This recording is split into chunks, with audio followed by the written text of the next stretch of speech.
Salam à tous et bienvenue sur Maroc 24. N'oubliez pas de vous abonner et d'activer la cloche pour ne rien manquer de nos prochaines vidéos. Aujourd'hui, le vendredi 28 juillet 2023, on va se pencher sur l'événement du sommet Afrique-Russie. Moscou, dans un geste de rejet clair et sans équivoque, a mis de côté toute possibilité de présence de la milice du Polisario. L'Algérie, quant à elle, renforcée par la présence du président sud-africain Cyril Ramaphosa, a tenté d'inciter à une participation du front séparatiste. Cependant, ces efforts ont finalement été vains. Restez avec nous pour plus de détails dans cette revue de presse tirée du site d'information barlamin.com. Envie d'un voyage au Maroc? Réservez votre ferry dès maintenant sur billetbateaumaroc.fr, facile, rapide et fiable. Vladimir Poutine a ouvert jeudi 27 juillet le deuxième sommet Russie-Afrique, promettant des tonnes de céréales aux pays qui seraient affectés par la suspension de l'accord qui incluait l'Ukraine, signé en juillet 2022 sous l'égide des Nations Unies et de la Turquie.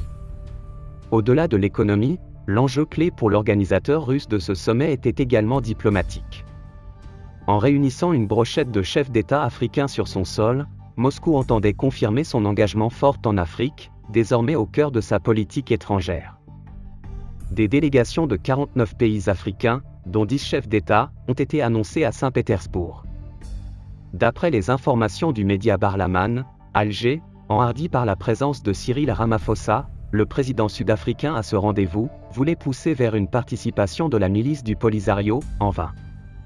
À Moscou, une telle demande tient peu de compte des réalités, au moment où la Russie et le Maroc sont rapprochés plus que jamais par des intérêts communs.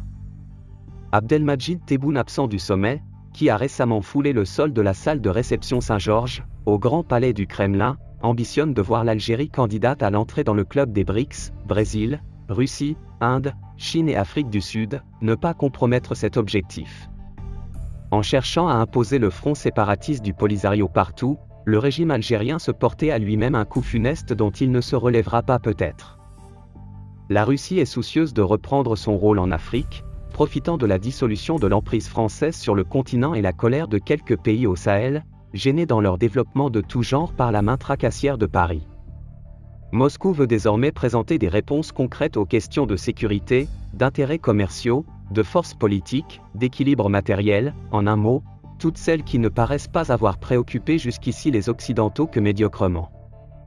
Ces dernières années, la présence impromptue des milices du Polisario dans quelques sommets internationaux a fait couler des flots d'encre dans la presse, toutes tendances mêlées, évoquant d'intenses tractations diplomatiques pendant les préparatifs, et des manœuvres algériennes destinées à capter des prises de position officielles favorables au front séparatiste sur le dossier du Sahara, sans grand succès. Pour rester informé, je vous invite à regarder les vidéos Maroc 24 qui s'affichent sur votre écran.